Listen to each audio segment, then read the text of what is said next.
La existencia de civilizaciones debajo de nuestro planeta es una teoría muy interesante y polémica, ya que si no hay evidencia sobre ello, quienes gustan y tratan esta posibilidad de los intraterrestres cuentan con argumentos que nos hacen imaginar y suponer a seres con tecnología muy adelantada. Historias sobre túneles que atraviesan todo el planeta y son vías de comunicación para esas antiguas comunidades las hay por todo el mundo. Relatos de cavernas en donde se han encontrado vestigios y grabados que dan pie a suponer que este es el legado de una antigua y sabia civilización son constantemente divulgadas por intrépidos investigadores que nos dan argumentos para creer en esas interesantes teorías. En México, cuna de grandes civilizaciones, también hay leyendas y se han encontrado cavernas con interesantes vestigios, pero además nuestros antepasados dejaron tradiciones de sus dioses y caudillos con relatos de lugares muy interesantes como el Zincalco, un mítico lugar ubicado en varias zonas del país. En Chapultepec hay una de estas cuevas, una de esas entradas al mundo subterráneo, al inframundo. Nosotros hemos tenido oportunidad de entrar en varias ocasiones a ese misterioso lugar. Lamentablemente y debido a la información en redes, esto ha ocasionado que mucha gente deseosa de nuevas aventuras, que busca obtener material para sus canales, y en especial esa rara gente de la nueva era que dicen seguir la mexicanidad, usan conceptos de otros países y culturas de forma indiscriminada y demás aficionados llegan al lugar con total desconocimiento del tema y con ideas muy raras y preconcebidas que desvirtúan totalmente su realidad. En esta ocasión, Conexión Paranormal, tu vínculo con lo inexplicable, les presento una entrevista con Héctor Samson sobre este mítico y misterioso lugar, el Zincalco y los intraterrestres. Mi nombre es Roberto Samael Contreras Esparza y los invito a escuchar esta interesante plática.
Transmitiendo desde la Ciudad de México por internet, para todo el mundo. Inicia Conexión Paranormal, tu vínculo con lo inexplicable.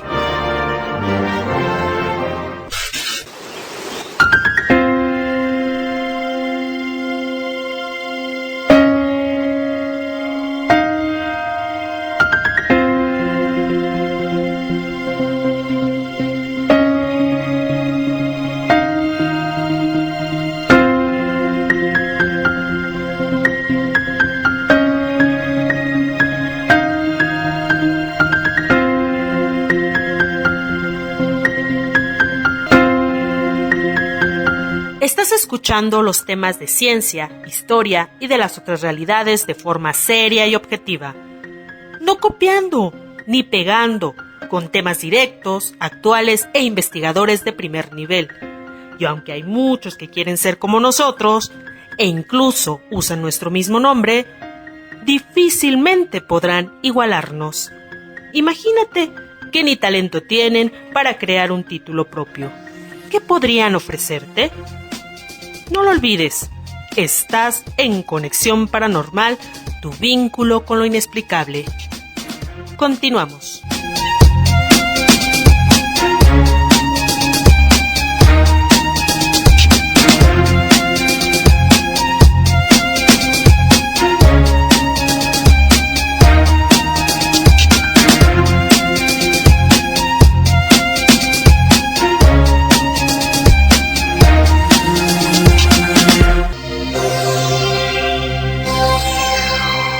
Investigación paranormal. Héctor, pues me da mucho gusto nuevamente, como muchas otras veces, platicar contigo, hablar sobre los temas que tanto nos interesan y conocer más de lo que sabes, de lo que la gente puede encontrar en ti. Y en esta ocasión pues me gustaría mucho que platicáramos de un pendiente que teníamos, que es sobre esa teoría extraña, rara, que habla sobre los habitantes del inframundo, los seres que viven bajo la tierra. De esto, para iniciar, Héctor, por favor, para la gente que no te conoce, ¿cuál es tu nombre y qué piensas de esta teoría? Gracias, Roberto. Bueno, soy Héctor Samson y en sí hay varias teorías muy interesantes de lo que son los mundos subterráneos. Desde Shambhala, que fue de las primeras leyendas tibetanas donde nos hablan de una ciudad de luz que baja justamente atrás de lo que es el Chomolonga, el Everest, y se entierra esta ciudad de luz en el desierto. Y dicen que entonces los seres de luz que vivían en esta ciudad tenían todo un mundo abajo, que luego ya otros viajeros, otros exploradores empezaban a llamarle Agartha o Agarthi. Y de ahí empezaron a surgir una serie de leyendas muy interesantes. Hay una sobre todo que nos habla de un explorador que encuentra un diario junto al cadáver de otro explorador. Encuentra un diario donde este diario habla de la exploración de este hombre que murió y que entra a un mundo subterráneo donde vivía gente que tenía una civilización más avanzada, y el libro, que es muy difícil de conseguir por cierto, se llama El viajero de Agartha, y de ahí justamente viene una serie de conexiones con leyendas de otras partes del mundo, y nos llevan aquí a México, nos traen aquí a México, en donde hay otra serie de leyendas de mundos subterráneos. Ahora, aquí en el Distrito Federal, en nuestro pulmón principal, en el bosque de México, en la Ciudad de México, ahora, en lo que es el bosque de Chapultepec, se encuentra una serie de grutas que en este momento han sido cerradas, pero que ahí siguen, algunas completas, otras semidestruidas, pero los canales ahí andan todavía, donde se hablan todo tipo de leyendas, de experiencias de algunas personas, de algunos visitantes, y lo que sucede es que este tipo de historias siempre nos han fascinado. Cuando nos vemos expuestos ante lo desconocido, siempre tenemos una fascinación interna que nos hace tratar de encontrar más allá a los que tenemos espíritu de investigación, o los hace soñar algunos e inventar algunas historias que luego se las cuentan a los turistas, y pues de todos modos deforman, ¿no? Exactamente, Totalmente. Deforman, inventan, y pues es más comercial el inventar cosas que muchas veces tratar de encontrar. Exactamente. Héctor, pero volviendo a lo de Shambhala, a lo de Agartha, tú sabes que Hitler perteneció a la orden del Thule, y era místico, creía en todas estas cosas. De eso, que también anduvo buscando estas sierras, ¿qué sabes tú de ello? Pues mira, curiosamente, eso es casi, no lo he contado, pero mi tío fue un soldado alemán que vino justamente mandado por Hitler aquí a México por dos razones, por tres realmente. Una era justamente investigar si era cierto que el oro en México se recogía casi en las calles, porque eso es lo que se oía mucho en Inglaterra y en Alemania en aquellas épocas, que aquí la gente casi iba caminando o pisando el oro, ¿no? Otra, justamente a buscar si aquí dentro de las minas del estado de Guanajuato o por estos rumbos estaba alguna de las famosas entradas a la ciudad de Agartha o Agarthi. Y 3, a fundar lo que fue uno de los partidos, el partido anarquista, el partido anarquista en México, que se fundó allá en León, Guanajuato, y él lo vino a fundar justamente. Pero una de las cosas que él... Una encomienda. Exactamente, una de las órdenes que él tenía era ver si aquí había alguna entrada, alguna caverna, alguna cueva, alguna gruta que pudieran llevarlos a mundos más internos. Adolfo Hitler tenía muy metida esa idea de que quizá la raza aria, que tanto se habla en el tibetanismo, se encontrara todavía viva debajo de la superficie del planeta, ¿no? Entonces, justamente él tenía esa obsesión y tenía varios estudios sobre Agartha o Agarthy. Mandó muchos soldados a varias partes del mundo a buscar esas famosas entradas. Aquí lógicamente le llamaron la atención lo que era Cacahuamilpa, lo que era el Cerro de la Estrella. Poco se sabía o se sabe de las grutas que hay debajo de Chapultepec o debajo de Catedral, todas esas partes. Pero hay un mapa que está, creo que todavía en la biblioteca Alexander von Humboldt, donde se veían una serie de grutas que estaban debajo de la Ciudad de México y que conectaban varios puntos importantes, desde lo que era el Zócalo, el Cerro de la Estrella, Santa Fe y Chapultepec, justamente en uno de ellos. Exacto, sí hay mucho folclore de ese tipo, ¿no? Sí. Que la Ciudad de México está, bueno, abajo de ella hay una red de túneles muy importantes, pero pues no se ha podido probar. Lo que sí es que hay mucho sobre ello.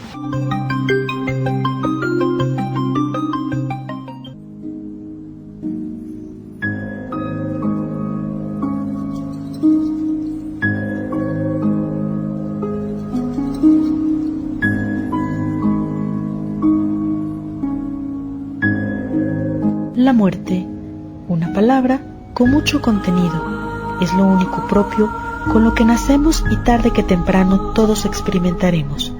Hay personas que sufren algún tipo de accidente y mueren, e inexplicablemente regresan, vuelven y nos cuentan sucesos y cosas extraordinarias que vieron en ese viaje mientras morían. Te invitamos a conocer más de este tipo de experiencias con entrevistas directas de gente que murió y regresó, con el investigador Roberto Samael, en su libro Los extraños viajes del cerebro. Adéntrate a conocer lo que nos podría esperar cuando dejemos esta vida. Adquiérelo en Amazon.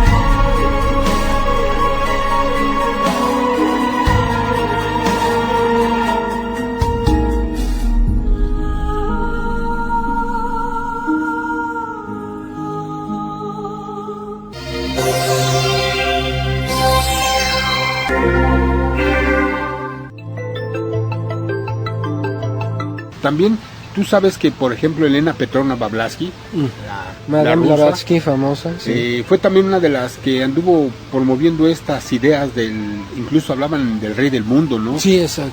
Y marcaba ciertos países, ciertas zonas, como que podía uno entrar a esos mundos, y que el planeta completo está lleno de estos túneles para, como sus vías de conexión que tenían ellos. Por ejemplo, en Ecuador está la Cueva de los Tallos, que hizo famosa Daniken diciendo que estaba en otro lado, y lo que sacaron ahí. ¿De eso qué piensas, de lo que puede haber en Sudamérica? Bueno, hay varias cosas interesantes, porque dentro de todo Erich von Daniken tiene cosas interesantes. De hecho, en una ocasión él me había mostrado una foto que tomó de un objeto volador no identificado que él dice que entró de una de estas cuevas y se perdió, o sea, ya no volvió a salir, o sea que sí ahí, digamos, soportaba mucho lo que vemos en el Popo, ¿no? Las cosas que entran. Ah, claro, esa es otra, porque también ya hay varios videos, ahora con estas cámaras que están monitoreando a Don Goyo todos los días, hemos visto sí objetos que de repente entran o salen. Pero lo primero que yo vi fue justamente lo de Erich von Däniken, que él sí tenía esa idea de que lo que Madame Blavatsky hablaba era muy posible, porque si un objeto podía entrar y ya no volvió a salir, es que era un objeto que recorrió un túnel bastante profundo, que quién sabe a dónde iría, pero es posible. Ahora últimamente se ha estado hablando mucho de la teoría de la tierra hueca, que ha estado ahora con los nuevos aparatos, las nuevas máquinas, estamos viendo que es muy probable que esto sea cierto, y que de una u otra manera todas estas teorías que antes ya las tomábamos más que como teorías, como leyendas, puedan llegar a algún día a ser probadas como unas realidades. Es algo fascinante que puede llegar a ser. Sí, porque incluso el mismo, bueno, de esa cueva de los tallos, que ahora sabemos que era la de los tallos, Däniken mostraba grabados en láminas de oro y de otros metales, supuestamente, donde se veían hasta elefantes y pirámides que no eran de aquí. Sí, exactamente. Sí, también una vez don Pedro Ferriz me contaba que allá en Yucatán, afuera de una caverna, había una pirámide donde él en los escalones alcanzó a ver el dibujo de un gnomo, pero de un gnomo tipo medieval europeo. ¿Con la lucha? No era una lucha, porque la lucha realmente tenía otro tipo de vestimenta. Decía que este era un gnomo tal y como lo pintaban los alemanes, por decir, que ahorita todavía te ven en las figuras de los famosos enanitos, no, en Alemania, los enanitos de jardín tienen un nombre que son muy típicos de Alemania, y tienen una vestimenta con sus gorritos, con su pico, sus botitas, y dice don Pedro Ferriz, o sea, realmente tú lo veías y no era una luche, no era un chaneque, era un duende completamente con una vestimenta europea, totalmente, ¿no? Y también nos hablan mucho, no sé si has visto lo parecido que es la civilización de los huicholes con los tibetanos. De hecho, el famoso ojo de Dios huichol existe exactamente igual en el Tíbet, en los tibetanos antiguos, porque ahorita realmente en el Tíbet lo que hay son pues una farsa, una burla que ha puesto el gobierno chino para los turistas, pero cuando antes existía más puro, ¿no? Sí, la raza tibetana pura, ahí se veían muchas de las costumbres, de las ideologías, de no solo los ojos de Dios, sino otras artesanías, son muy parecidas entre los tibetanos y los huicholes. Entonces, de repente te preguntas cómo puede ser que de un lado al otro lado del mundo haya cosas que son exactamente iguales. Muy parecidas. Y que dices, si no había ningún tipo de conexión en esos tiempos que nosotros sepamos. Entonces puede ser que realmente estas comunicaciones, estas conexiones internas hayan existido o existan, pero nosotros ya lo desconozcamos en este momento.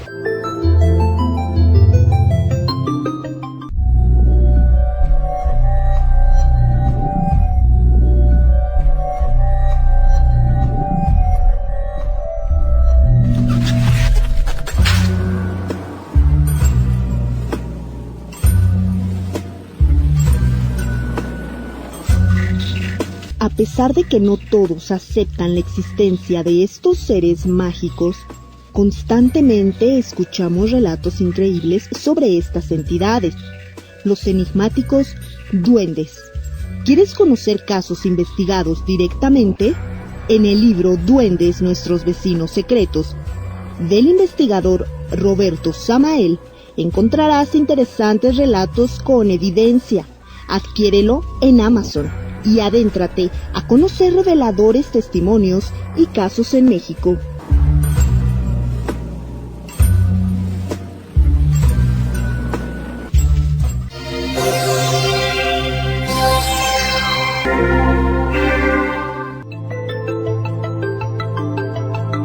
continuando, Héctor, con esta teoría tan interesante, tan polémica, tan llena de cabos que no se han atado, y yéndonos a Norteamérica, especialmente a California, al Monte Shasta y el Sasquatch, ¿qué nos puedes contar de ahí?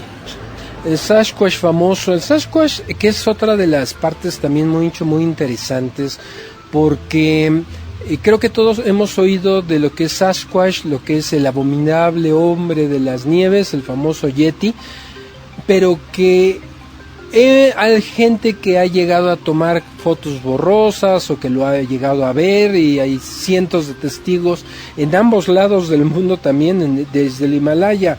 Hay otro en la India, más hacia abajo, mucho más abajo del Himalaya. En Malasia hay otro tipo también de yetis que se han llegado a ver.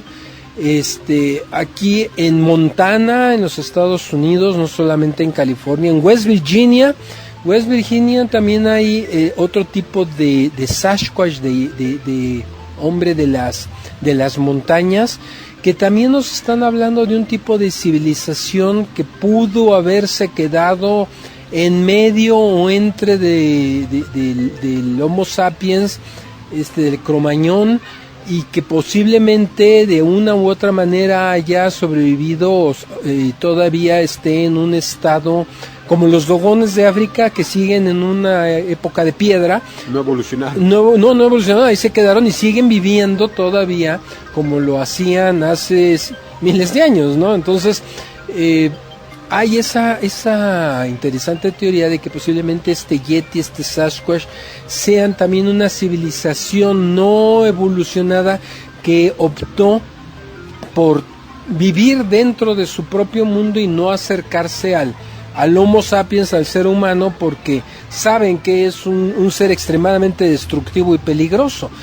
Pero sí, de hecho, en una ocasión cerca de Veracruz me estaban contando que no solamente eran los famosos chaneques de ahí, estos duendes, sino que también se hablaba de una criatura enorme que vivía en la sierra, en la parte montañosa, y que cuando ellos escuchaban cosas justamente de Sasquatch o del Yeti, ellos lo relacionaban con esta figura que de este hombre, que hay en varias canciones de cuna, hablan de este hombre que si no se duermen los niños, vienen y se los lleva. Entonces, todas son cosas que si en estos momentos surgieran, no te extrañarían, porque ahorita tenemos todos los medios de comunicación en la punta de nuestros dedos, y pues aquí un chisme, un chiste, una leyenda pasa de un lugar al otro del planeta en segundos.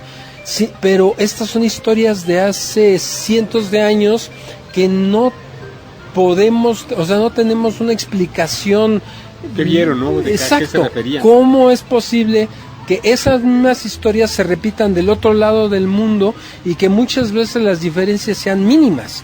Entonces, esa es una parte bien interesante y apasionante que todavía tiene mucho que nos ofrece mucho de estudio y de investigación. Sí, por ejemplo, mira, uno crece con estas leyendas, estas teorías, estas historias. Y yo recuerdo una muy bien que hablaba del Bifog en el Monte Shasta, donde decían que el Monte Shasta había una base extraterrestre. Sí. Y que los antiguos habitantes de esa zona, en sus historias mencionaban que ellos, el Sasquatch había llegado de las estrellas y que mantenía ese tipo de presencia para que el turista, el visitante, no se acercara y pudiera encontrar algo. Entonces era un tipo de ser que espantaba y ahuyentaba al turista. Yo creo que eso se repite y me ha tocado aquí con Don Goyo.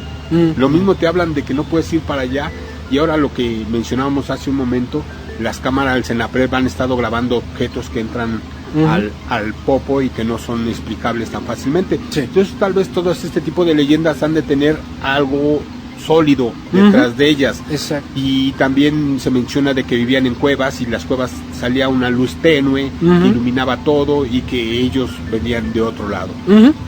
Exactamente. Entonces son muy comunes, las encontramos por todo el mundo en su manera. Yo creo que las leyendas, las tradiciones nos están hablando de una realidad que no hemos descubierto y que muchas veces, por no hacerles por tomarlas como juego, se desvirtúan y ya perdemos la noción de la realidad. Y un ejemplo muy claro es todo lo que se cuenta en torno aquí, en Chapultepec, en el Zincalco, que ya se deforma, que la curiosidad te atrae hacia esos lugares, pero quien te lo cuenta pues se aleja mucho de la realidad, ¿no? Y tú que eres un constante visitante de esta zona del Zincalco, ¿nos podrías platicar algo más volviendo de este corte?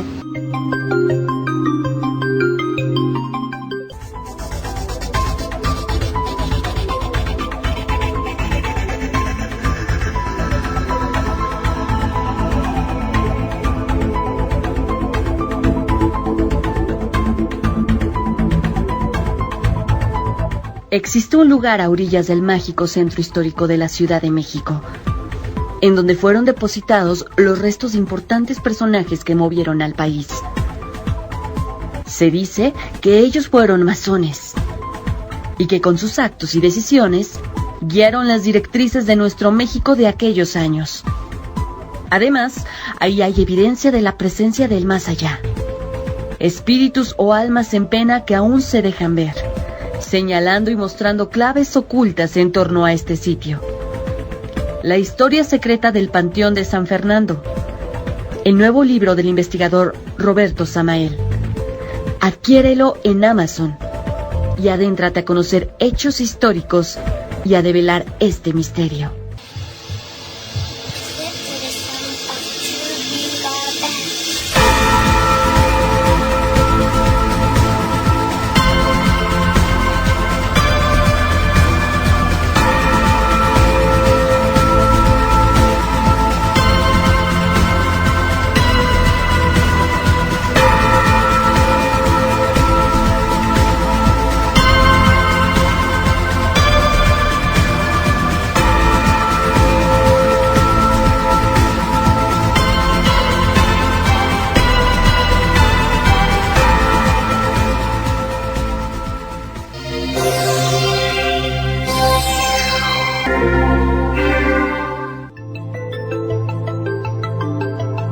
Retomando, Héctor, de Zincalco, platícanos. Bueno, sabemos la leyenda de Huemac, de Moctezuma, que ahí se avientó. Me ha tocado hacer investigación ahí, meterme a ese lugar.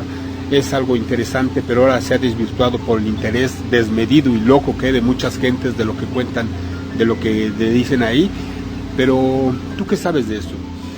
Pues mira, si me permites comentar justamente para como introducción de esto, el problema dentro de la investigación moderna es que cada persona quiere tener como que una verdad, como ser el descubridor de una verdad. Eso ha llevado a que mucha gente empiece a estudiar, por ejemplo, de Zincalco, la Casa del Maíz, la famosa entrada al inframundo mexica. Empiezan a estudiar, a buscar, a indagar por todos lados, a ver qué encuentran, y ya que empiezan medio a conocer la historia y visitan el lugar y ven que hay mucho turista y mucha gente que va en su propia búsqueda personal a buscar su verdad, entonces ellos encuentran ahí una minita de oro, porque la gente empieza a inventar sus versiones, sus historias, agregarle y a veces a inventarle completamente desde cero, porque he oído cosas completamente sin fundamento alguno, pero que la gente dice que pues un día llegó, lo oyó de una voz que le dijo, o lo soñó, o no sé qué fumó, y sus entonces maestros, ¿no? Exactamente, les llegó la revelación, y ahí es cuando empiezan los problemas, porque cada quien llega con su propio rollo, su historia, y entonces ya es muy difícil que nos acerquemos a la verdad. Pero dentro de Zincalco, que es un lugar realmente mágico, no solamente porque es una gruta que tiene desde 200 años antes de Cristo, sino porque desde ese tiempo, desde los cuilcas, o sea, antes de los aztecas, los mismos cuilcas que fundaron Cuicuilco, fue el inicio de la cultura tolteca. En sí, ellos eran una colonia olmeca, ¿no? Ah, exactamente, así es. Y aquí termina, justamente en Zincalco, termina el ciclo tolteca y empieza justamente el nuevo sol, empieza esta cultura que algunos creen en la existencia del azteca per se, como los aztecas, otros dicen que no eran realmente una cultura en sí, sino una combinación de... Pero en ese lugar ha sido un lugar donde la gente ha ido desde antes del año 1200 ya a hacer oración, a hacer meditación, a hacer ceremonias, a poner parte de su energía en ese lugar, y eso le ha dado una magia que ha traído a curiosos, a historiadores, a místicos, a todo tipo de gente. Y entonces eso siempre Zincalco ha tenido una magia muy especial, porque es un lugar que nos gusta pensar que es un lugar que acepta o no acepta a la gente. Tú puedes ver gente que va entrando, se le queda viendo y de repente sale y no vuelve a venir. Y hay otra gente que llega, siente la energía de ahí, se enamora del lugar y está constantemente visitándolo, porque dice que es un lugar donde se llena de paz, donde no puede explicar con palabras qué es lo que siente, pero que en ningún otro lugar ha tenido ese tipo de experiencias. Bueno, entonces podemos entender que en Chapultepec de por sí ya es mágico, ya es importante. Está ahí el Zincalco. Sí. El Zincalco es una supuesta, o digamos una entrada al inframundo que nuestros antepasados conocían y que usaron. Incluso ahí se habla de que Moctezuma, cuando supo que venían los invasores europeos, vino aquí a buscar a Huema, estuvo aquí, tuvo una revelación, que se enfrentara a su destino y otras cosas que se cuentan. Pero si vamos más atrás, sabemos que Chapultepec también era un ojo de agua, y supuestamente aguas milagrosas. Después, sí, en el tiempo de la colonia, se encausan ese manantial, esa agua, y se le da salida hacia Tenochtitlan, que incluso hay dos, el conocido que es la avenida Chapultepec, que es la Salto del Agua, la fuente de allá, sí. Pero también hay otro muy desconocido y que se habla muy poco, que era el que iba sobre Melchor Ocampo y llegaba a una fuente nombrada la Tlaxpana, que le da nombre a la colonia. Y para que la gente nos ubique, esa colonia es famosa por José de Jesús Medina Negrete, tigre de Santa Julia. Así es. Que es Tlaxpanas, Anáhuac, Santa Julia, y de ahí se iba sobre Ribera de San Cosme, Puente de Alvarado, y llegaba al centro, a Tenochtitlan. Casi no se habla de ello, pero de aquí salía el agua de Chapultepec, sí, y aguas, se dice, milagrosas. En la actualidad, sí, tenemos también los baños de Moctezuma, que ya les pegaron, los deshicieron, sí, como tales, nada más queda ahí la marca, y más cosas que se habla de este lugar mágico. Pero tú también, las veces que has estado aquí, las veces que has visitado este lugar, me hablas de que pasan cosas que podríamos decir de tipo paranormal, espantan aquí.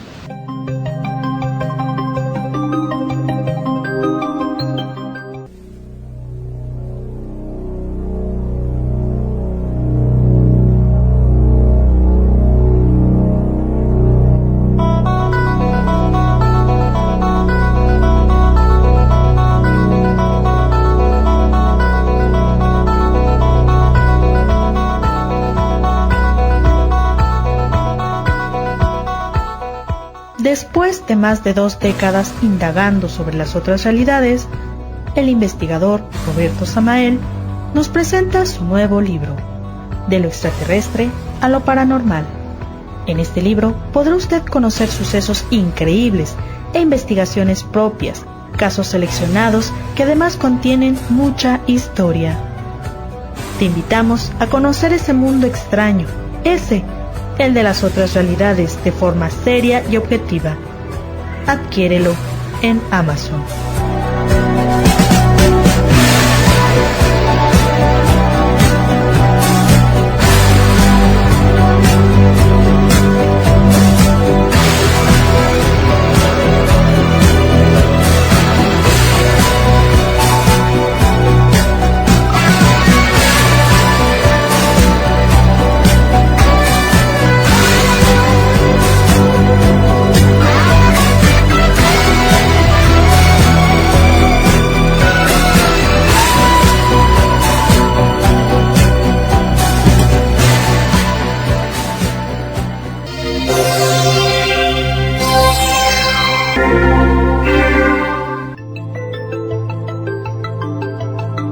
Pues sí, podríamos decir justamente que espanta, entre comillas. Aquí yo siento que es un lugar en Chapultepec que está cargado de todo tipo de energías, porque desde guerras, desde gente que murió en este lugar, desde gente que... Toda energía acumulada aquí, ¿no? Exacto. Hay de todo tipo de energías. Y creo que las personas que hemos venido seguido a este bosque, hemos tenido de una u otra manera algún tipo de experiencia que todavía no podemos explicar, o que muchas gentes, como me dicen, prefieren no buscarle ninguna explicación, sino simplemente pasó, no entendieron qué pasó y hasta ahí le dejan, ¿no? En mi caso, en una ocasión, justamente en la entrada de Zincalco, alcancé a ver, ya se había cerrado ahí el lugar, ya no había acceso al público, estaba yo con un amigo, un general, que me estaba mostrando cómo enrollar una manguera, como lo hacen en la Marina, y cuando yo volteo hacia Zincalco, veo a alguien, una persona de pelo largo, muy brillante, que sale de un lado, de un costado de la gruta, se asoma, se nos queda viendo y lentamente se vuelve a meter, no como alguien que hubiera tratado de meterse rápido para esconderse, sino que todavía nos miró 1 o 2 segundos y lentamente se volvió a meter dentro de Zincalco. Le dije al general, ya se metió alguien, llegamos corriendo a ver si alguien se había metido y no había absolutamente nadie. Esto no fue, digamos, un reflejo o una sombra, sí, sino que realmente fue alguien que vi, físicamente, que lo vi claramente, que salió, se nos quedó viendo y se volvió a meter. Y en varias ocasiones al cuidador de ahí, a don Carlos Hernández, le han dado palmadas en la espalda, ha oído caballos, ha oído pisadas ahí en el tezontle, en la grava. Al general una vez lo jalaron, casi lo vuelven a meter a Zincalco de un jalón muy muy fuerte, y vaya que él es una persona, como buen militar, muy escéptica, muy duro en sí, en su carácter, en su forma de ser, y que lo haya admitido me llamó siempre mucho la atención. Y en sí ha sido una serie de experiencias, desde sombras como de animales tipo perro, pero muy grande, que de repente pasan corriendo. De hecho siente uno hasta como el airecito cuando pasan junto a uno, de algo que pasa rapidísimo. Orbs, el fenómeno de los orbs se ha presentado ahí en varias ocasiones a visitantes, a don Carlos, que es el cuidador de ahí. A varias personas han tenido los avistamientos de estos pequeñas esferitas de luz que a veces parece como si trajeran humo o luz muy brillante. Ahí es frecuente que se vean, o cuando toman fotografías que les salgan, y no estoy hablando ni de polvo, ni partículas de polvo, ni de reflejos en la lente, sino cosas algo más definido, sí, algo completamente más definido, y que cuando se ha tomado videos siguen trayectorias inteligentes, que es lo que pueden diferenciarlo de otro tipo de fenómenos. Entonces sí, Zincalco tiene todo eso y más de fenómenos. Fíjate que en cierta ocasión, y a lo mejor no sé si fue real o exagerado, me dijeron que detrás está lo que llaman la caldera de Carlota, porque por ahí dicen sí, que la emperatriz se paseaba, pues que la han visto en la noche, han visto una mujer así de este tipo. Entonces no hay evidencia, pero pues la gente cuenta mucho. También aquí se da ese cuento tan popular de Emilio Pacheco, que dicen que está basado en hechos reales, otros dicen que fue un cuento nada más, que tituló Tenga para que se entretenga, ¿no? Así es, exactamente. Sí, fue ahí en la entrada de Zincalco, donde se pierde un niño. Exacto. Si tienen la posibilidad de leer el cuento, búsquenlo en internet, si está, que se llama Tenga para que se entretenga, de José Emilio Pacheco. Búsquenlo, porque es interesante, es una historia que dicen pues los vigilantes muy antiguos del bosque que fue cierta, y que realmente sí ha habido de repente gente que sale un rato y se vuelven a guardar, se vuelven a meter ahí dentro del inframundo, ¿no? Y es difícil el imaginarse que haya alguna civilización o gente viva allá adentro, pero pues no sabemos todavía diferenciar entre un plano o un universo paralelo o un plano paralelo o un mundo alternativo, no lo sé, pero de que hay algo, hay algo. Hay algo. Bueno, en lo de Tenga para que se entretenga lo pueden ver en mi blog, en alguna investigación que hice sobre Chapultepec, ahí lo pueden encontrar, pero quiero preguntarte algo muy personal y esto lo hacemos después del corte, Héctor.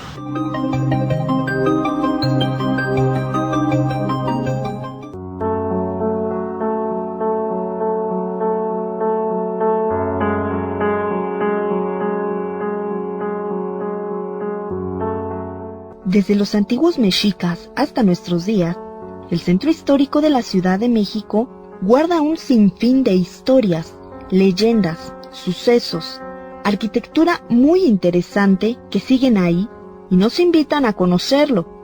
Descubre más de sus misterios y construcciones con el nuevo libro del mágico centro histórico de México Tenochtitlán del investigador Roberto Samael.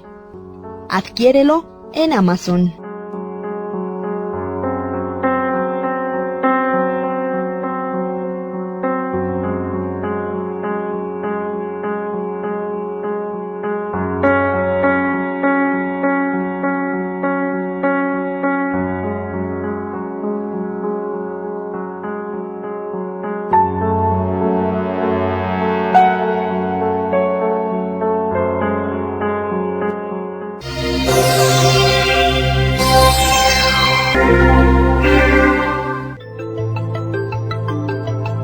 Héctor, todas estas historias, y tú como investigador, como gente del tema OVNI, temas de este tipo, temas que manejas muy bien, y tu historia, tu trayectoria, ¿qué piensas de todo esto? ¿Es real? ¿Hay algo de cierto en estas historias? Lo que involucra en todo el mundo de estos túneles, de estas civilizaciones, de lo que se dice que hay debajo de Chapultepec, y otros lugares como Jico, en el Estado de México, en Chalco, pero en la zona maya. En todos lados tenemos estas historias. ¿Tú qué piensas realmente de ello?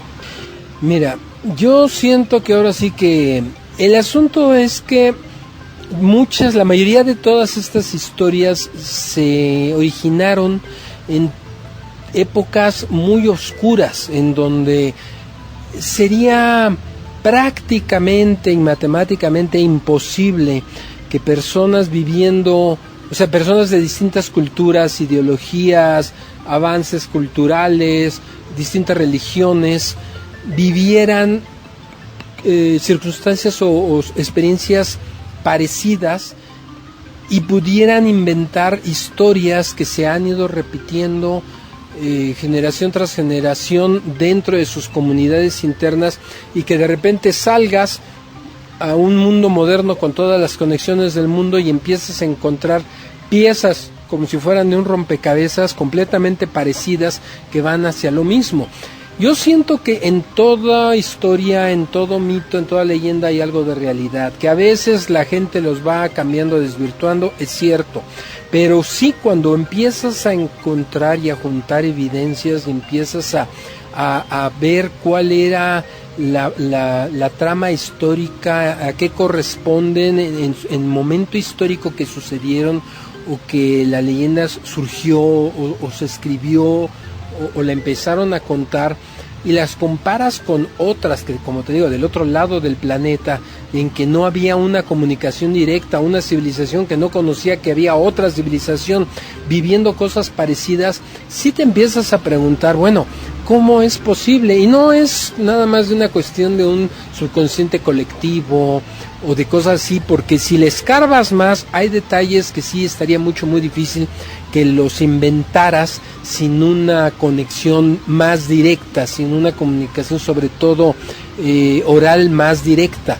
Entonces, cuando ves ese tipo de situaciones en mundos tan completamente diferentes, pero que las historias, las leyendas, los eventos son tan parecidos, sí te cuestionas, y definitivamente yo siento, es mi punto de vista personal, que muchas de estas historias sí están basadas en algo que necesitamos todavía investigar más, que todavía necesitamos ir desarrollando una tecnología más avanzada como para entender, porque muchas veces el físico te dice, ok, déjame medir este fenómeno y cuando lo mida voy a creer en él.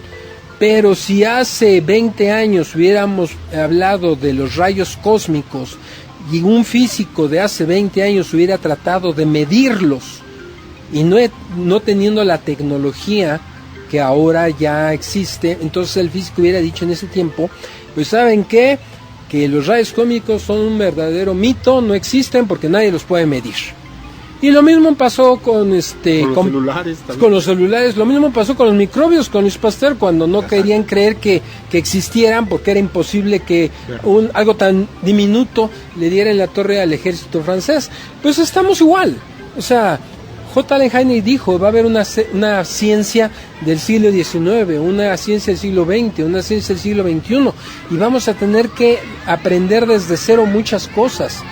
Vamos a tener que cambiar nuestras perspectivas y nuestras ideas y nuestras creencias sobre muchas otras. Entonces, mientras sigamos avanzando en nuestro estudio, en el conocimiento de nuestros propios orígenes, nuestra realidad, etcétera, creo que vamos a tener muchas sorpresas y vamos a seguir descubriendo cosas que nuestra mente finita todavía no va a poder procesar. En lo que has leído, en lo que tú sabes sobre estas culturas o estas civilizaciones antiguas, ¿son terrestres o extraterrestres?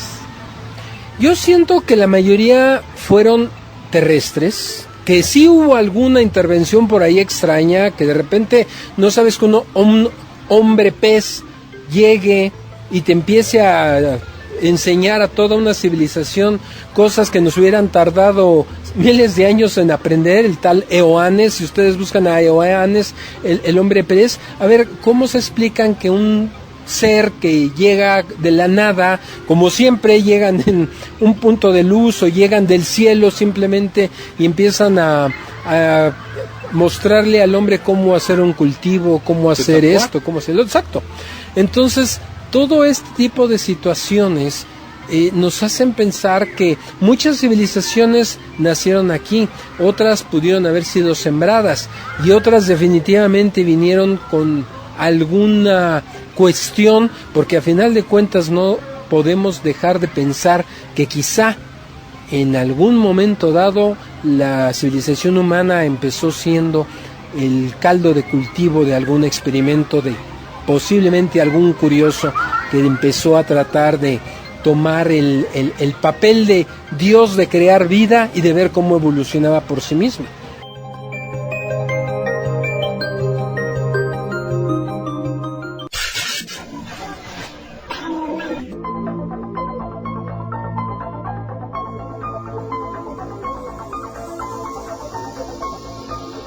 Estás en Conexión Paranormal. Escríbenos a conexiónparanormal@hotmail.com o visítanos en www.cparanormal.blogspot.com. ¡Te esperamos!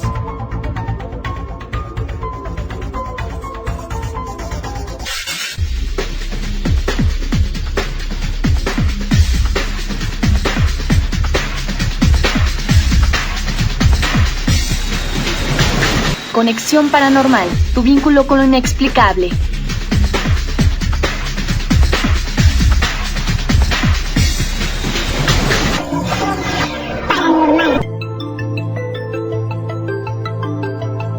Héctor, sabemos que entre las sociedades secretas, y no nada más los masones, se habla de cierto contacto con entidades en ciertos momentos, ciertos sonidos, palabras, rituales que hacían ese contacto. Tenemos, por ejemplo, a John Dee, que por un espejo se comunicaba con otros seres, y así tenemos muchos tipos o ejemplos de intercambio con estas civilizaciones en todo el mundo. ¿Tú crees que para ascender a estas otras realidades, estas civilizaciones subterráneas, puede haber algo así? Un tipo de, no sé, una clave, un ritual, algo de ese tipo para ascender a visitarlos a ellos. Sí, mira, eso es por lo que en estos momentos hay mucha gente que está tan fanática de la ayahuasca, que ha tomado ahorita a Europa así por asalto, porque muchas veces gente en un estado de conciencia alterado ha podido tener algún tipo, ellos piensan, de revelación o de contacto justamente con otra entidad, etcétera, pero poco a poco hemos visto también que en nuestra civilización actual, más que necesitar algo que altere tu conciencia, tú ya puedes bajar a un nivel alfa, puedes provocar el nivel alfa, ondas alfa en tu cerebro de una manera ya más voluntaria, más natural, y que no necesitas ni LSD, ni ayahuasca, ni hongos, ni nada. Sí, o sea, tú puedes crear el estado mental como para poder bajar tus ondas cerebrales de beta hasta llegar a alfa, por ejemplo, y aún hasta zeta, sin caer en un sueño tan profundo, que es lo que hacen muchos hindúes. Este tipo de comunicación se puede dar quizá ya de una manera más natural, sin tanta ayuda externa. Hay muchos escritores, muchos poetas, mucha gente mucho artista que de repente dice, es que yo no sé de dónde salió esto, ¿no? Si yo de repente empecé como si me lo estuvieran dictando, como si me estuvieran moviendo la mano, como si de repente algo adentro de mí, sin yo entenderlo, me dijo, haz esto, y me guió a crear algo. Que el mismo artista, cuando lo ve terminado, se siente como fascinado, porque no es algo que haya hecho él, sino que le llegó, entre comillas, desde algún lado. Exacto, ¿no? Yo hice esto. Exacto, obra, ¿no? Exacto, y no entiende ni cómo, pero ahí está. Entonces, ese tipo de comunicaciones quizá la tenemos con eso que llamamos la vocecita interna, que de repente, no hagas esto, no vayas acá, haz esto, llámale a fulanito, o fulanito te va a llamar, o va a pasar esto, o te vas a encontrar a alguien. ¿No sería el instinto? Pero es que el instinto nos estaría previniendo quizá a veces de un peligro que ya tu mente subconsciente captó. Un instinto te diría, tienes que tener este tipo de conducta, o tienes que llevar este tipo de actividad. O sea, una cosa un poco más básica es lo que sería el instinto. Pero ya el saber, el tener conciencia, el llegar a saber de antemano algo que va a suceder, ya no está dentro de lo que sería el campo del instinto. Esto ya va más allá, ya un conocimiento muchísimo más allá, que el instinto. Su función es ya más ayudarte a perdurar, a sobrevivir, más que a saber otro tipo de cosas. Eso sería como la inspiración, las musas. Las musas famosas, exactamente, sí. De repente llegan, te soplan y creas algo del cero, creas algo hermoso, pero ni tú llegas a entender cómo, por qué o de dónde. ¿Cómo se dio? Exacto. Pero esto podríamos encontrar, digamos que el contacto con estas otras realidades sería por medio de los canales, los channeling, los mediums. No. ¿O es algo aparte? Yo siento que es algo aparte, porque muchos del channeling que he encontrado todavía no me llega a convencer del todo. Es como los contactados del fenómeno OVNI, el channeling, entonces, o sea, hay muchas cosas que ya nada más repiten lo que otros han dicho, y que cuando tratas de encontrar más allá una lógica un poco más fácil para nosotros de captar, como que ya no la encuentras, ¿no? Y que dices, bueno, ¿cómo es posible que una civilización que tenga la tecnología suficiente de hacer un viaje interestelar a través de hoyos negros o de estos famosos agujeros de gusano de manzana, como les llaman los alemanes, pudieran viajar de una estrella, de un sistema solar hasta el de nosotros, lleguen y a un campesino de la parte más alejada que pudieran encontrar, digan, oye, te traemos un mensaje para que lo des a toda la humanidad, en lugar de ir con los meros dirigentes, ¿no? O sea, como que ya ahí la lógica dices, bueno, pudieron llegar aquí, pero entonces que atarantados andaban como para buscar al hombre más remoto, más escondido allá de que... Más X, ¿no? Exacto, más X de, te tenemos este mensaje para que se lo digas a tus líderes, ¿no? O sea, como que de ahí ya se te va el asunto, ¿no?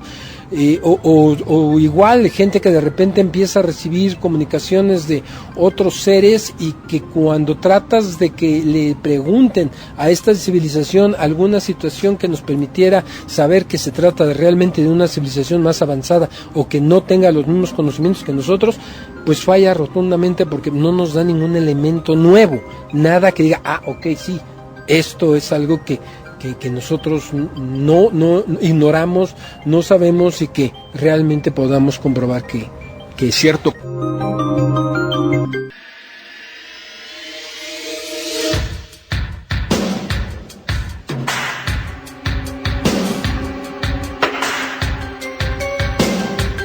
Para Roberto Contreras, para su audiencia, les mando un saludo muy cariñoso. Estamos en el programa. Para todos ustedes les mando un abrazo.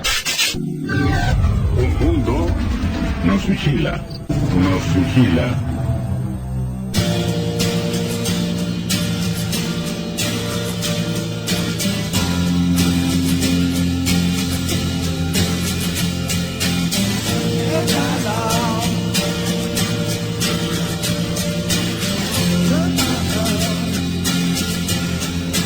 Durante la noche del 14 de febrero del año 2000, en la Ciudad de México, un objeto volador no identificado sobrevoló una de las urbes más grandes del mundo y bajó en una vocacional de la delegación Azcapotzalco.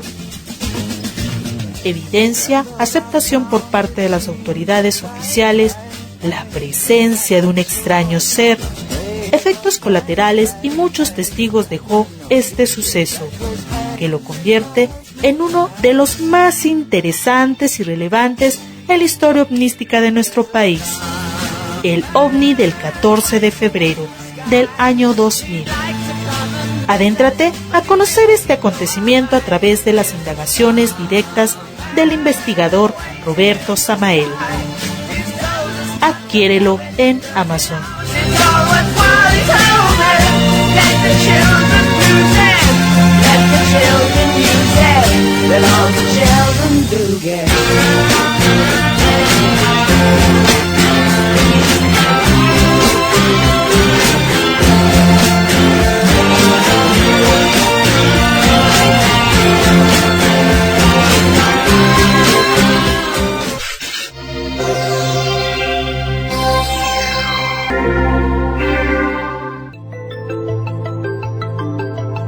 Señor, su nombre, por favor, y a qué se dedica.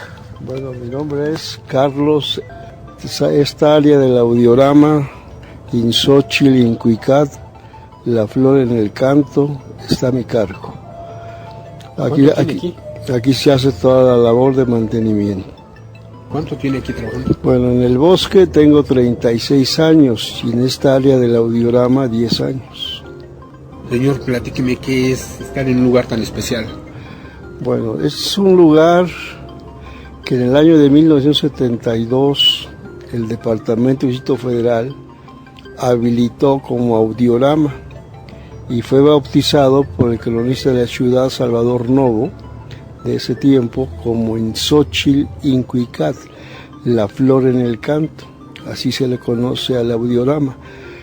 Se aprovechó una gruta prehispánica que se llama Sincalco, que significa casa de maíz. Era la entrada al inframundo en el tiempo de los mexicas. Los primeros pobladores de este bosque sagrado, dicho por los mexicas, fueron los teotihuacanos. Según las excavaciones que han hecho en el cerro, han encontrado cerámica de esa cultura, más o menos de 300 a 700. Posteriormente llegan los toltecas, al frente viene Huemat, que su nombre significa el de las manos grandes, más o menos en 1178-79. Hay una leyenda. Oiga, señor, Huemac es mano grande, pero porque era enérgico, era fuerte, era... Pues según las crónicas dicen que era un hombre que le gustaba apostar en los juegos de pelota. Posiblemente eso de las manos grandes sea por el juego de pelota. También. ¿Verdad? En una ocasión, según la leyenda, apostó con los tlaloques, o sea, los sacerdotes del dios del agua, Tlaloc, y ganó el juego. Él pedía que le dieran piedras de jade y plumas de quetzal. Los tlaloques le entregaron mazorcas de maíz, las cuales rechazó. Los tlaloques le indicaron que iba a ser castigado él y su pueblo con 4 años de sequía, lo cual sí sucedió. La gente que sobrevivió a esa sequía, Huemac, se las trajo a este bosque sagrado. Y ya estando aquí, nuevamente los tlaloques le entregaron mazorcas de maíz. Y al tenerlas en sus manos, comprendió que era más importante el maíz que el jade. Arrepentido del daño que le había hecho a su pueblo, se introdujo en el inframundo y ya no salió, murió en su interior. Según los historiadores, murió dentro del inframundo. Ahora platíqueme del inframundo, Moctezuma y todo lo que conlleva. Bueno, hay una leyenda que Moctezuma II, cuando le pronostican que iba a tener un evento muy especial, sale de su palacio y se embarca. Recuerde que esta era la zona maciza y alrededor del agua, el agua de Texcoco.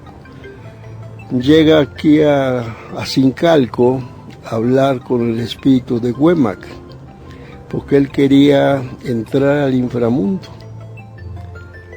Huemac le contesta que se regrese a su palacio, que no deshonre a su pueblo y que afronte su destino. Su destino era la llegada de los españoles, que él pensaba que era Quetzalcóatl. Sí, que era que Cortés, sí, o sea, la cosa religiosa, ¿verdad? Ahí intervino la cosa religiosa, las creencias, ¿no? Pero aquí de entrada al inframundo, usted en la actualidad, ¿pasan cosas extrañas aquí? Bueno, es un espacio que fue diseñado para relajarse. El proyecto que hizo el gobierno era que el público viniera a descansar, a escuchar música, a leer y a encontrarse uno mismo.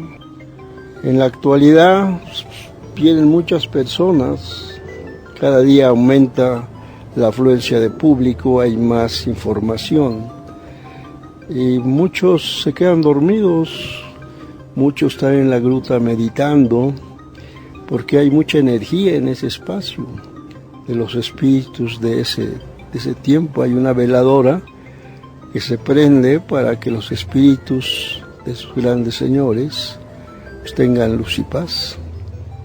Hay personas que pues, las he visto llorar, ¿verdad? O sea, vienen muy cargadas de situaciones y todo lo negativo se queda en la madre tierra y se llevan lo positivo. Ya salen más tranquilos, ¿verdad?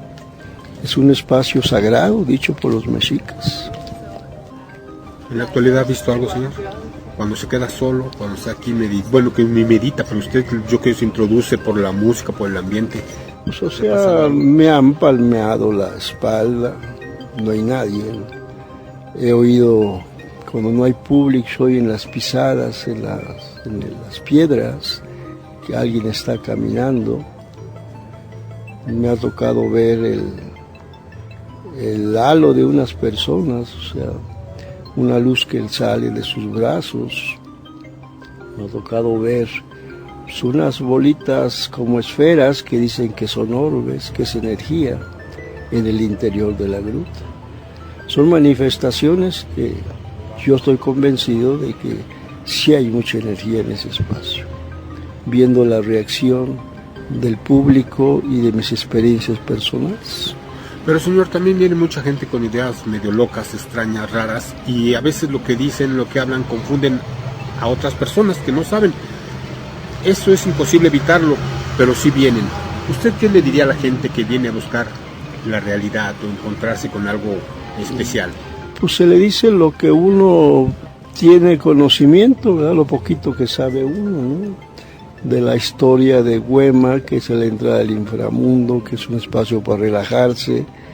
Si la gente lo entiende y lo siente, sobre todo lo siente, que es lo principal, ¿verdad? Uno le puede decir muchas cosas, pero cada persona trae su energía propia y ellos reciben, de acuerdo a su sensibilidad, la energía que nace de esa gruta. Y hay diferentes reacciones.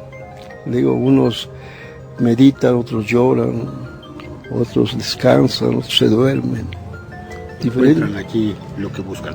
Exacto. Para finalizar, señor, ¿es la entrada al inframundo o lo que acá donde está el hoyo de la construcción de esta colonia? Bueno, esa es la zona arqueológica, es donde almacenaban el agua los mexicas. Recuerde que esta era una zona de manantial, había varios manantiales, entonces el agua la canalizaban a ese espacio arqueológico. Hicieron unas pozas como cisternas y ahí tiene unas puertas que ponían de madera para controlar la fuerza del agua. Como diques. Como diques, o sea, pero para eso hay que entrar, nomás que hoy está cerrado, ya está semidestruido. Los españoles, al encontrar estos manantiales y esas construcciones de los mexicas, aprovecharon las cisternas y no únicamente las reforzaron. Y lo mismo, ellos llevaban agua al salto del agua por medio de acueductos. Todavía hay uno en la avenida Chapultepec, y si usted sube en la rampa del castillo y voltea a su derecha y se asoma, hay un tramo del acueducto que fue construido en 1871 por los españoles. Ya es colonial. Ya es colonial, y Nezahualcóyotl en 1466 fue el encargado de hacer la obra hidráulica a petición de Moctezuma I, el flechador del cielo. Guacamina. Él fue el que separó el agua salada de la dulce. Sí, o sea, pues recuerden que todo era agua del lago. Exacto. No, esa agua no era para el ser humano. Y aquí salía. Y aquí era agua para el ser humano de manantiales. Por eso los españoles también bloquearon. Aprovecharon también lo para poder conquistar Tenochtitlan. Exacto. Cortaron el agua. Sí. Pues señor, muchas gracias por su tiempo. Agradezco. Cómo no, muchas gracias. Estamos para servirle.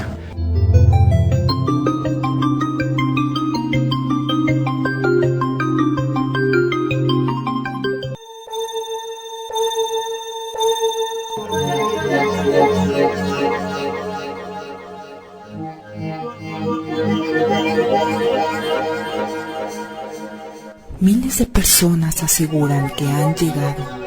Hay confiable evidencia sobre su realidad. Hay relatos que nos hablan de fantásticos encuentros con ellos. Y aún se niega su existencia. Pero, ¿existen? ¿Es cierto todo lo que se dice sobre ellos? ¿Están con nosotros? Averígualo aquí, en Conexión Paranormal Radio. Tu vínculo con lo inexplicable. Acompáñanos.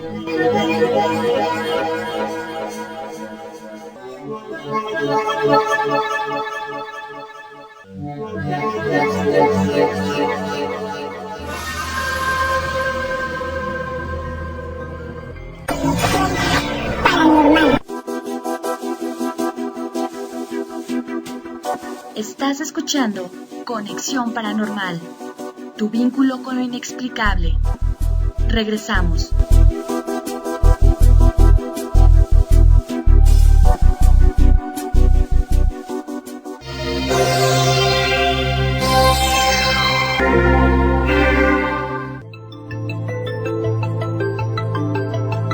Héctor, por tu estancia en este lugar especial del Zincalco, por lo que has visto, por todo el tiempo que llevas aquí, sabemos que la mayoría de cosas que se cuentan en torno a este lugar son falsas, exageradas, y son ese tipo de hipitecas que llegan con sus ideas locas, estrambóticas, a decir e inventar cosas que les surgieron, que están muy lejanas de la realidad. En tu caso, en tu experiencia, ¿qué le dirías a la gente que trata de llegar a este lugar especial y quiere encontrar algo apegado a la realidad? ¿Qué tiene que hacer? Mira, como tú lo decías, desafortunadamente Hay mucha gente que está ávida de conocimiento, que quiere encontrar una realidad o por lo menos su propia realidad a sí mismo. Pero también hay mucho curioso y mucho aficionado. Claro, ¿no? claro, sí, hay de todo. Pero yo siento que aquí Chapultepec en su totalidad o cualquier lugar especial al que vayan, lo más importante es que tengan en cuenta que vivimos en un universo de frecuencias, de vibraciones. Entonces lleguen ustedes a donde lleguen, a Zincalco, a Teotihuacán, a donde ustedes gusten, sean como un radio, que traten de encontrar una frecuencia en el lugar, qué frecuencia tiene ese lugar, en qué frecuencia vibra, como una estación de radio, y entonces escuchen, pero dejen todas sus creencias a un lado, pónganse en blanco, ábranse a lo que ese lugar está tratando de enseñarles, decirles, y entonces sintonícense en la frecuencia de ese lugar, y entonces cuando van a encontrar cosas todavía más profundas que lo que les pueda decir un guía de turistas que les va a cobrar $60 por una excursión, donde va a decirles lo que a ustedes les gustaría oír, porque mientras más fantasioso, más exagerado, más fantástico se oiga, más turistas va a atraer. Y creo que la búsqueda, más que una búsqueda externa, es una búsqueda interna, y que nos podemos sintonizar en las frecuencias de los lugares a donde vayamos, y entonces es donde vamos a encontrar realmente un conocimiento todavía más profundo que quizá no podamos poner en palabras, pero que al mismo tiempo nos va a ayudar a poder encontrar esa verdad personal que tanto estamos buscando. Eso es para el pensamiento místico, ¿no? Para el pensamiento que quiere y anda en la búsqueda de estos temas, pero también puede visitar o puede leer los códices, la historia que se da en torno a este lugar, para que son más apegados a la realidad. Su búsqueda es una búsqueda más histórica, es poco realmente lo valioso que podemos tener para encontrar lo que fue la realidad en esos tiempos. Pero ustedes buscan, por ejemplo, el código, el Chimalpopoca, el Códice Florentino, los diarios de trabajo del Instituto Nacional de Antropología e Historia. Ahí es donde pueden encontrar ustedes una información, pero del lado histórico, que más en las que más pudiéramos confiar, o que pudiéramos nosotros tratar de encontrar una realidad más basada en lo que se ha encontrado, más fidedigno de lo que se dejó escrito en ese tiempo. Y entonces ese tipo de búsqueda es diferente, pero sí de una u otra manera nos va a ayudar en este mismo viaje que comentábamos al principio, ¿no? Finalmente, Héctor, ¿qué le dirías a este visitante que llega con estas ansias, con esta sed de conocer este mágico lugar? Si quieren ustedes llegar, ya sea Zincalco o cualquier lugar, como les decía, entonces permítanle al lugar hablarle a ustedes, no el guía de turistas, no el que esté ahí parado viendo a ver qué saca, sino ustedes qué es lo que investiguen. Claro, ya tenemos internet, ya tenemos muchas maneras de acceder a códices escritos, a enciclopedias, etcétera. Entérense primero a dónde van a ir, qué es lo que pasó ahí, qué han dicho otras personas, qué experiencias puede haber, y cuando lleguen simplemente lleguen como un libro en blanco abierto, ábranse, vean, observen, qué sienten, qué perciben. Todo eso es muy importante para que tanto la parte del consciente se una con la parte del subconsciente, y entonces encuentran su propia realidad. Gracias, Héctor. No, al contrario, gracias, Roberto, a ti y a todo tu auditorio, un saludo muy cariñoso. Gracias.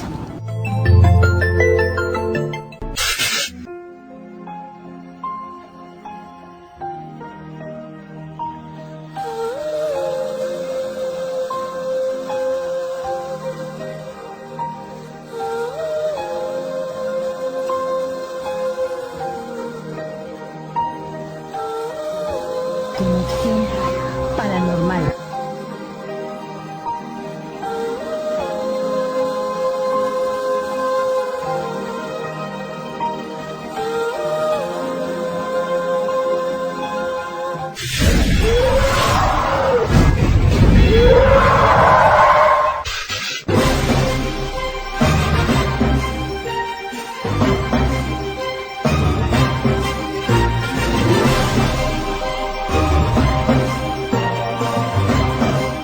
te gustan los sucesos inexplicables, tú que buscas información sobre otras realidades y que quieres saber más sobre duendes, fantasmas, exorcismos, seres extraños, brujas y sobre el fenómeno OVNI y sus enigmáticos ocupantes, acompáñanos a ver y escuchar información directa con evidencia actual sobre estos enigmas y muchos sucesos más que nos rodean. Con Conexión Paranormal te llevamos a conocer y profundizar más sobre estos misterios, el mundo de lo paranormal más cerca de ti. Te esperamos, no falta.